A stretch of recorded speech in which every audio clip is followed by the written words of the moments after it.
bien, je suis heureux de vous retrouver pour ce nouveau numéro de l'émission Agora Mag Sécurité, consacré aujourd'hui à un sujet particulièrement difficile, qui est celui des erreurs judiciaires. Et pour en débattre, j'ai le plaisir de recevoir Sylvie Novakovic, maître Novakovic, avocate très connue d'ailleurs pour participer à des grandes émissions populaires déjà, pénaliste, et qui est ici surtout par le fait qu'elle défend une cause de ce qu'elle considère, elle va nous en parler, être une erreur judiciaire, l'affaire Omar Haddad. J'ai aussi le grand plaisir de recevoir le député Alain Tourret, député du Calvados, député de la majorité, qui a porté le texte très important lors de la précédente législature sur la procédure de révision criminelle pour faire en sorte que la justice soit plus transparente et en meilleure mesure de reconnaître ses erreurs lorsqu'elles sont commises. Alors voilà un sujet lourd, important, que nous allons traiter ensemble. Je vais, honneur aux dames, vous donner la parole tout d'abord, Sylvie. Est-ce que vous pouvez nous faire d'abord un point tout de suite sur la procédure telle qu'elle est aujourd'hui en ce qui concerne Omar Haddad? Eh bien, j'ai, grâce justement à cette merveilleuse loi du 20 juin 2014, fait une demande d'acte auprès de monsieur le procureur de la République. Et cette demande d'acte consistait à la comparaison des ADN qui ont été retrouvés mélangés au sang de la victime avec le fichier national des empreintes génétiques. Donc, on a obtenu des résultats qui furent très positifs, puisqu'il s'avère qu'il y a eu 4 ADN, en fait, qui ont été mélangés au sang de la victime, dont un qui a matché, comme on dit, avec le fichier national des empreintes génétiques. Donc, fort de ce rapport qui a été déposé par le procureur, tout au moins via l'expert judiciaire, j'ai demandé au nom de mon client une autre expertise pour qu'on puisse retrouver le véritable criminel, et notamment celui qui avait matché avec le fichier national des empreintes génétiques. Malheureusement, il s'avère que le nouveau procureur qui a été saisi du dossier, puisqu'au départ c'était M. Bedos qui avait été désigné, le nouveau procureur qui s'appelle M. Prêtre, était beaucoup moins de Nice, beaucoup moins motivé dans ce dossier. C'est là où on voit effectivement la lenteur de la justice et ce que je peux déplorer parfois dans les dossiers. Là, on l'a vraiment pu constater, puisque 1 an plus tard, on a eu un deuxième rapport pour nous dire que finalement, cette personne qui aurait matché avec le FNAC ne serait pas totalement identifiée, ne serait pas celle, effectivement, qui a été au départ retrouvée lors d'une enquête de police. Or, en examinant le rapport, en le faisant examiner par des experts judiciaires, il s'avère que cet ADN n'était pas complet. Donc, on ne pouvait en aucun cas conclure à l'absence de rapport entre l'ADN qui avait matché et la personne dont le nom a été retrouvé.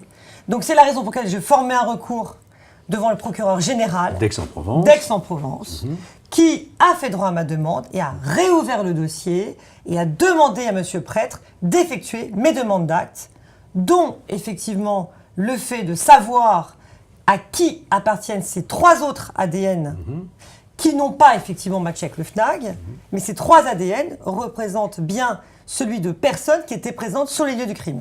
Pour l'instant, on ne l'a pas identifié. On ne les a pas identifiés, mais j'ai donné des noms et ils vont être comparés. Donc c'est un vrai avancement. Écoutez, nous suivrons évidemment les suites de ce combat que vous menez pour faire établir ce dont vous êtes vraiment convaincu, c'est-à-dire l'innocence d'Omar Haddad, qui, je rappelle, a été condamné à 18 ans de réclusion criminelle. Tout à fait, à 18 ans. Il avait bénéficié d'une grâce partielle par Jacques Chirac au bout de 6 ans de détention, je crois, et qu'il continue à clamer son innocence. Il a clamé son innocence, mais il faut savoir que son ADN n'était pas sur la scène du crime, puisqu'on l'a de nouveau comparé maintenant, à cette époque, avec l'époque effectivement où toutes les techniques sont parfaites, et il n'y a pas son ADN. Or, s'il avait été présent sur le lieu du crime, forcément, on aurait retrouvé son ADN.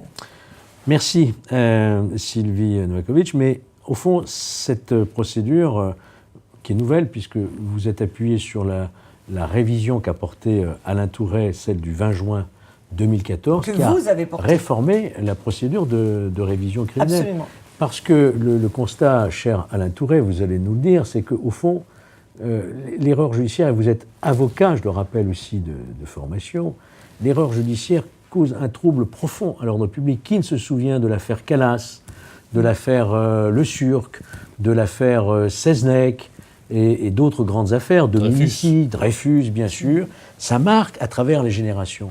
Et c'est le constat que vous avez fait pour dire, au fond, depuis 1945, il n'y a eu que 8 révisions criminelles, ce qui posait un problème. Est-ce que vous pouvez dire dans quelles circonstances vous avez décidé de réformer cette procédure de révision criminelle? Il se trouve que je suis avocat et que j'ai rencontré un collègue qui était magistrat, qui s'appelait Georges Fenech. Et nous avons échangé sur les bancs de l'Assemblée. Et nous avons pu comparer ce que nous estimions insupportable. Et qu'est-ce qu'on estimait insupportable? C'est-à-dire le fait qu'un innocent soit en prison. Il ne suffit pas de dire ça, il faut voir que ce grand principe s'oppose à l'autorité de la chose jugée. Et qu'il n'y a pas d'état de droit sans l'autorité de la chose jugée. Et que les magistrats sont extrêmement sensibles à l'autorité de la chose jugée. Si bien que chaque fois qu'il y a eu des textes votés par les parlementaires, en particulier la loi de 1989, ils ont fait en sorte d'interpréter le plus restrictivement possible les textes en question. On l'a vu en ce qui concerne la notion de doute. C'est ça. Qu'est-ce que c'est que la notion de doute? Pour qu'il y ait l'ouverture d'une révision d'une personne qui a été condamnée définitivement, pour laquelle il n'y a pas de possibilité d'entamer une nouvelle procédure. Ce n'est pas un 3e degré de juridiction. Cette personne est donc en prison de manière définitive. Or, la loi de 1989 avait prévu, avant 1989, il fallait démontrer l'innocence de la personne qui se plaignait. Ce qui est impossible. Elle était dans une prison, elle n'avait pas de moyens, naturellement, les moyens du parquet ne lui étaient opposés. Quand elle avait un avocat, et c'était rare, il essayait de faire ce qu'il pouvait, mais globalement, il ne pouvait pas faire grand-chose. Si bien qu'en 1989, on a remplacé cette exigence de démontrer que la personne était innocente par la naissance d'un doute dû à un élément ou un fait nouveau. C'est ça. Qu'on a appelé la loi Seznec, d'ailleurs. Hein. Qu'on a appelé la loi Seznec, car c'est à la suite de l'affaire Seznec. Je rappelle que dans l'affaire Seznec, les 2/3, je crois, des communes de Bretagne ont signé une demande visant à ce que l'on rejuge Seznec. Parce qu'en général, on ne demande pas que la personne soit déclarée innocente, on demande qu'elle soit éventuellement rejugée. Quelle était la notion du doute? Est-ce que c'est un doute simple? Est-ce que c'est un doute absolu? Ou est-ce que c'est un simple doute? Même on ne faisait la différence entre doute simple et simple doute, c'est tout vous dire. Mais les magistrats, de toute façon, estimaient que le doute, en réalité, ne pouvait pas être utilisé s'il n'arrivait pas à la démonstration de l'innocence. De l'innocence. Ce qui allait trop loin par rapport à l'esprit de la loi. Et nous nous sommes révoltés, cher Georges Fenech et moi-même, contre cet état d'esprit des magistrats. Et nous avons voulu d'abord faire un rapport, que j'ai là sous les yeux, qui s'appelle « Corriger les erreurs judiciaires à la révision des décisions pénales », et ensuite de ça, faire voter une loi qui a été votée à l'unanimité. Unanimité au Sénat et unanimité à l'Assemblée nationale, ce qui est totalement exceptionnel. Et il faut quand même le dire, avec le soutien total de la garde des Sceaux de l'époque, qui était Christiane Taubira. Tout à fait. Avec le soutien de la garde des Sceaux, le soutien du président de la commission des lois, notre ami Urvoas, et puis tout le monde avait été très impressionné de voir que Georges Fenech est un homme de droite, moi qui étais un homme de gauche, eh bien nous puissions... Oui, mais Alain Touret, est-ce que la justice est de droite ou de gauche? Elle n'est nulle part, elle n'est ni de droite ni de surtout. gauche. Je crois qu'elle est partout, effectivement, et qu'on doit tous la respecter. Pour qu'elle soit respectée, il faut aussi qu'elle puisse reconnaître ses erreurs. Bien sûr. Voilà. Il fallait donner la possibilité, laisser aux avocats et aux personnes qui s'estiment innocentes, de pouvoir lancer des procédures. Car si on ne peut pas lancer des procédures, on ne peut pas démontrer qu'on est innocent. Et ça a été l'un des éléments importants de notre loi. Et puis, si on a constaté que la chambre criminelle de la Cour de cassation était la chambre la plus répressive. Or, c'était elle qui jugeait les affaires en matière de révision. Et nous avons modifié et créé une nouvelle chambre, la chambre de la révision et du réexamen, parce que lorsque la France est condamnée par la Cour européenne des droits de l'homme, il y a un réexamen du dossier qui est de droit et qui amène la plupart du temps un élargissement de la personne qui a été condamnée. Alors, nous avons créé une nouvelle chambre à la Cour de cassation qui est présidée par le président de la chambre criminelle, mais qui est composée de 18 magistrats de toutes les chambres. Si bien qu'il y avait un vent d'air nouveau un peu... Absolument, des regards croisés. Des regards croisés. De toutes origines. Alors ça, c'est un point important, mais Sylvie Novakovic, vous allez pouvoir nous le dire aussi.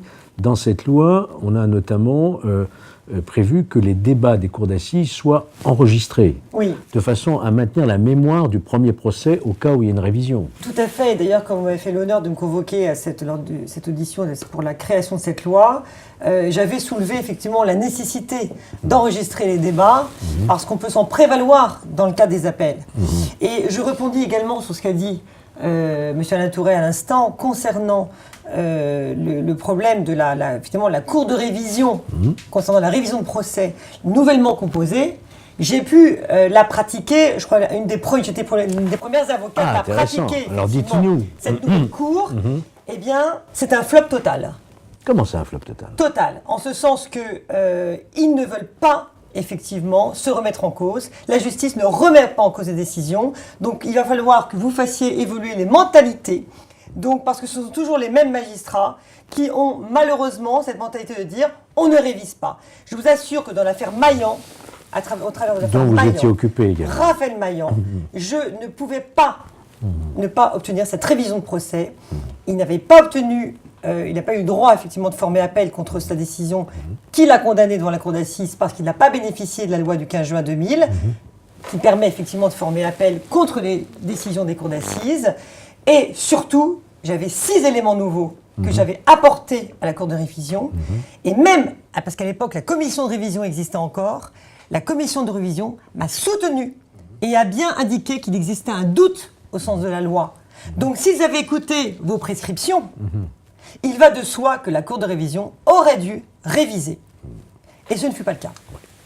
Écoutez, là, je pense que faire évoluer les mentalités, comme vous dites, Exactement. c'est beaucoup plus difficile que de faire évoluer les textes de loi. Voilà, mais c'est déjà un grand pas. Et c'est déjà un grand pas. C'est déjà extraordinaire. C'est déjà un grand pas. Mais sur cette question de l'erreur judiciaire, est-ce que vous avez le sentiment qu'on a aujourd'hui véritablement les moyens de réparer une erreur judiciaire lorsqu'elle se commet? Comment ça se passe? Une victime d'une erreur judiciaire, parce qu'il y en a eu quand même, l'affaire Machin et d'autres, hein, l'affaire Patrick Dils, Bien tout sûr. le monde l'a en mémoire, qui avait passé, je crois, quelques 15 ans de sa vie d'adolescent et de jeune en détention. Comment se passe l'indemnisation quand il y a une erreur judiciaire? Alors, bien sûr, les personnes sont indemnisées. J'en indemnise par jour des détentions, ça c'est une évidence, mais également le préjudice moral. Mais comment évaluer ce préjudice moral? Alors, on voit qu'il y a une évolution des mentalités. D'ailleurs, notamment grâce à vos travaux, on sent qu'il y a une évolution dans les indemnisations. Elles sont de plus en plus importantes. Mais même si on consacre, effectivement, si on donne à une personne 1 million d'euros, est-ce que ça va réparer 15 ans de Certainement vie pas. en maison d'arrêt? Certainement. Pas du tout. Oui. Parce que la personne, on l'a vu pour Patrick Dils par exemple, la personne qui se retrouve effectivement dans la société est totalement perdue, n'a plus de repères et finalement elle-même finit par commettre elle-même des délits après parce que elle n'a plus Alors, aucune façon de se retrouver Je elle-même. comprends, mais alors justement l'important, bon, c'est vrai que le fait qu'on ait révisé cette procédure, c'est une grande avancée, mais il faut tout faire, n'est-ce pas, Alain Tourret, pour empêcher qu'une erreur se commette. Oui. C'est-à-dire que, qu'est-ce qui fait, on aurait peut-être dû commencer d'ailleurs par cela, comment une erreur judiciaire peut se commettre alors qu'on a des procédures quand même qui sont, je l'espère, protectrices des droits de la défense, de la présomption. Comment une erreur judiciaire peut se produire? Je crois qu'il y a une trop grande certitude des magistrats dans leur incapacité à commettre une erreur.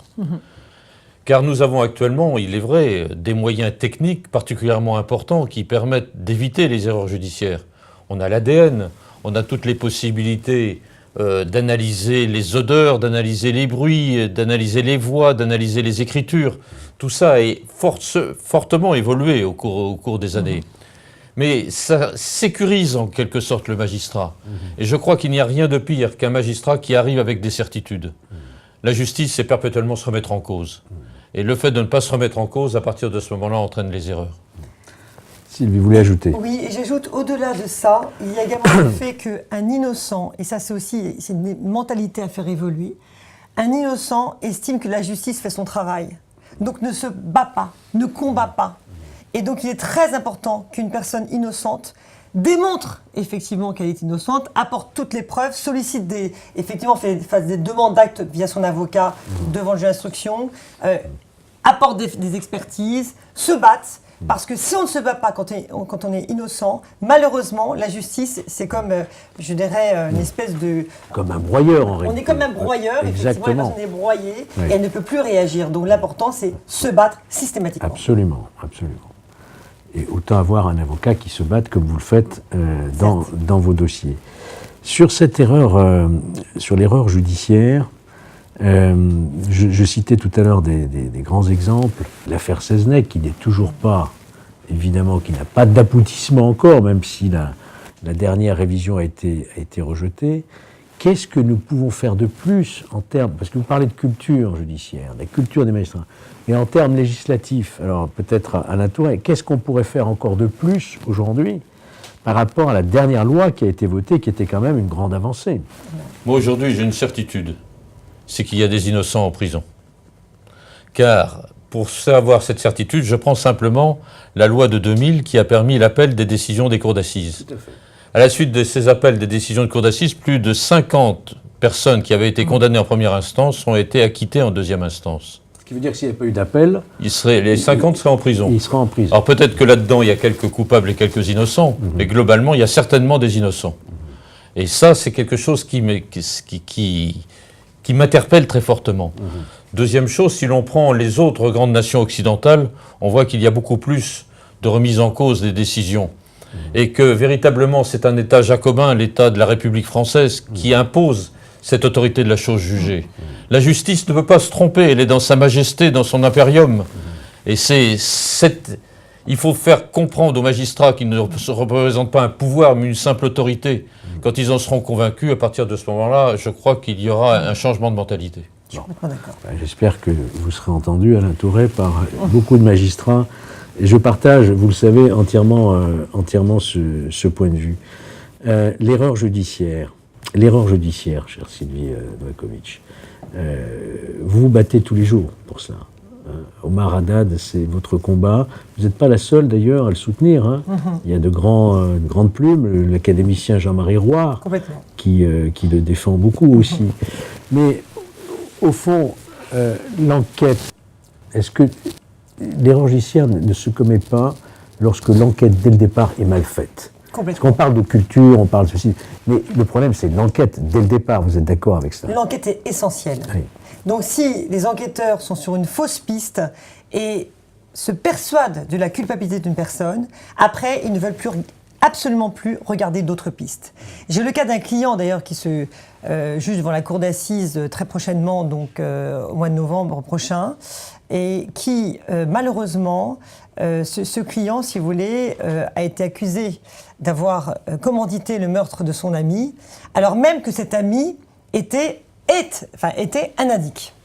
Donc il s'avère que cette personne avait beaucoup d'ennemis. Eh bien, le juge d'instruction et les enquêteurs se sont persuadés que mon client était le coupable, alors qu'il n'y avait pas d'éléments dans ce dossier. Et pourtant, il sera jugé bientôt, et j'espère bien le faire acquitter.